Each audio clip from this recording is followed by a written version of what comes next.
What's good? What's good? Um, Not the events in Atlanta, which I want to talk about a little bit. Specifically, the massage, I'm going to say massage parlor shooting, because it wasn't a massage parlor. And some of what I'm going to discuss is connected to the industry as a whole, and some of it is connected to the way the media has poorly handled this tragedy. I would like to, first of all, send my condolences. That's bad timing, but like maybe good timing. Um, so I want to send my condolences to the families of the affected individuals. And I just want to send love to everyone right now, because that's what we need more of. I am, I think, in a unique position to provide perspective on this because I am a straight male massage therapist. And last time I Googled it, 86% of massage therapists are women. I didn't find statistics for the 14% of men, how many were straight or gay, but based on my personal experience, I would say it's split. So 7% gay, 7% straight. So 7% of massage therapists are straight men. We're a minority. One of the rare instances we are a minority, and I acknowledge that. But um, I've been really dismayed in how the media is talking about this situation because this was not a hate crime. This was, or it was a hate crime, but it was a self hate crime. This individual, from what I have read, was a sex addict and had frequented this establishment. Please correct me if I'm wrong, or an establishment similar to this. And this is one of the biggest points of the video is the fact that the massage industry as a whole is ironically unfeminist, even though it is dominated in demographics by women and gay men who are more likely to lean towards a feminist sort of viewpoint. One example is that we all know these Asian massage parlors that are actually just sex worker establishments. We all know that that's what they are. Um, didn't the owner of the Patriots, Robert Kraft, wasn't he busted in one of these? And he got like a slap on the wrist. In massage school, they talk about these parlors. Uh, I have male friends who have utilized these parlors. I'm not at all calling anyone out. I support sex work, but that's the point is that this issue is a human rights issue that is being swept under the rug because we as a society have normalized the underbelly of sex work and sex trafficking. And the people in positions of power that benefit from these operations have a vested interest in maintaining their dark side, in maintaining their operations. So the media is making this a hate crime so we don't talk about the real issue, which is sex trafficking and the exploitation of women, especially immigrant women. If it's not an Asian massage parlor, it's going to be a Russian establishment or even those are kind of the two big ones. Um,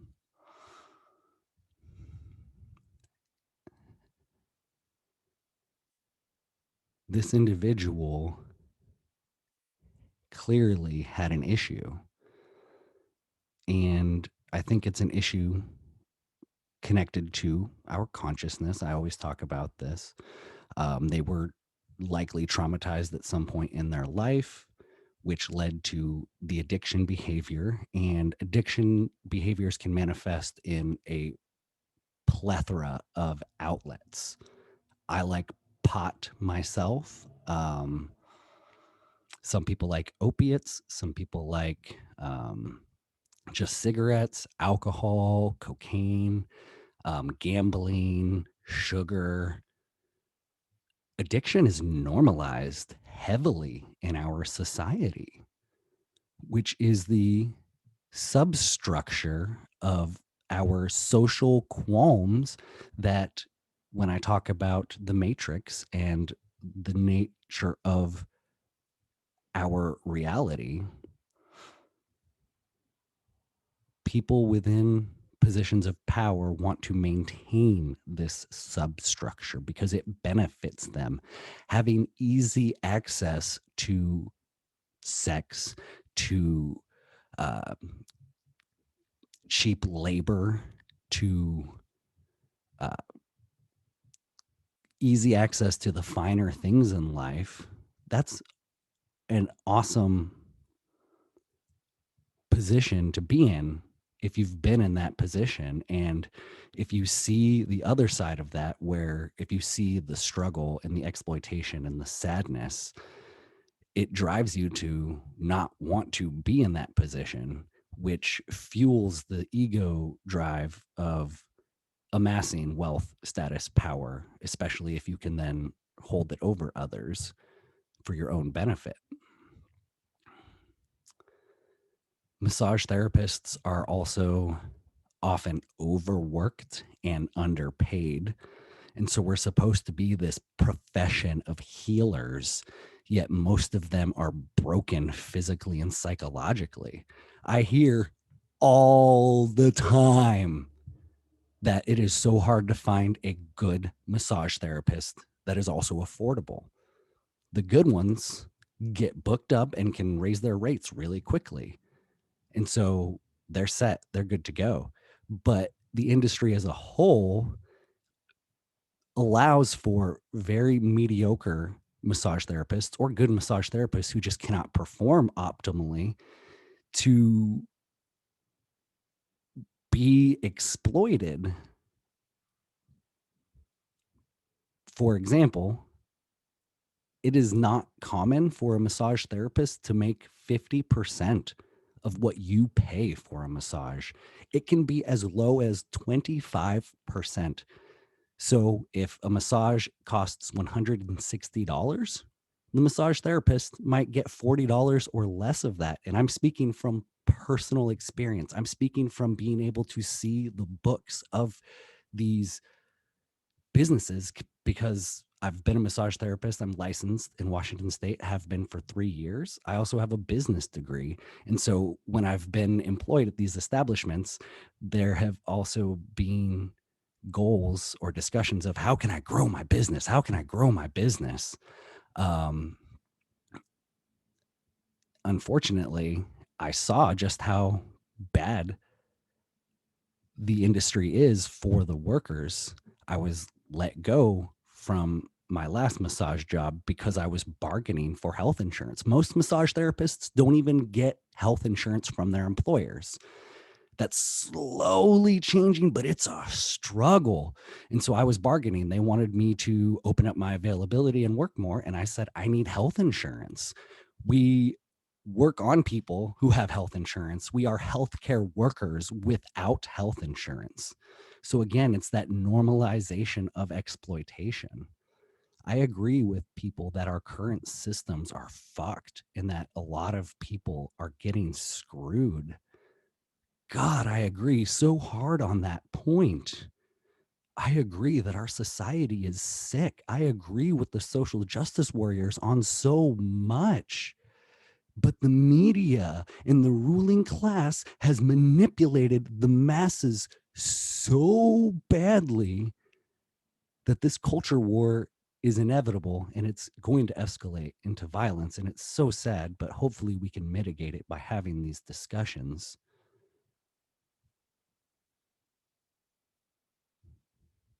This individual who committed this heinous crime had issues. The fact that we're not talking about the sex work going on right in front of our faces is an issue. The fact that people are becoming further divided over these superficial narratives is really depressing. I'm not saying hate crimes don't exist. I think they are on a rise. I do believe that it's going to be an issue moving forward. I think the media is going to make it worse, and the class war is going to exacerbate it. And that's the fundamental crux of all of this, is the class war. Because if there is a lower class to always serve the upper class, or that's what they want, that's what the upper class wants, is that they always want to have a lower class to serve them, to make them all their cheap shit, to satisfy them. Brothers and sisters, we have so much more in common with each other if we can get past the narratives. Humanity is due for an upgrade, but it's going to require a lot of people to look inwards and see how they have been manipulated, to see how they have been complicit, to see how they are worthy of forgiveness.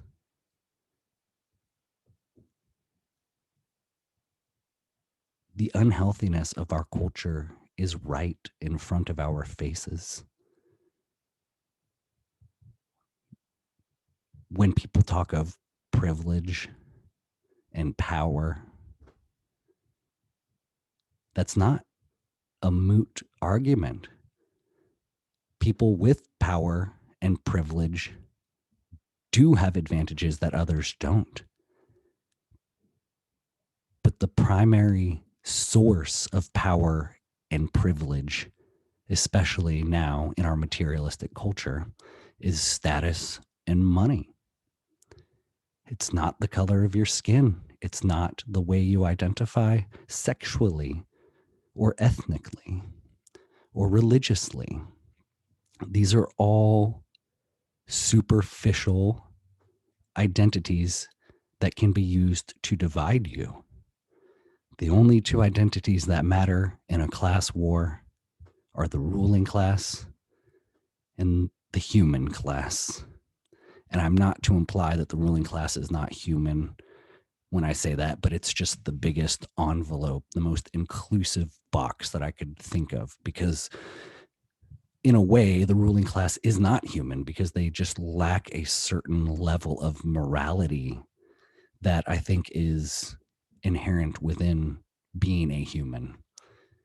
The evil or the darkness has consumed them to the point where they are no longer a human. The planet belongs to the humans, and it is our job to return it to each other. It is our job to unite with one another to accomplish this task. And so I end this video thanking you for listening and imploring you to look past the manufactured narratives and to try to connect with people who you might have historically not wanted to have a civil conversation with, to try to break social barriers and divides. Because really, it's you and I against the government. Thank you.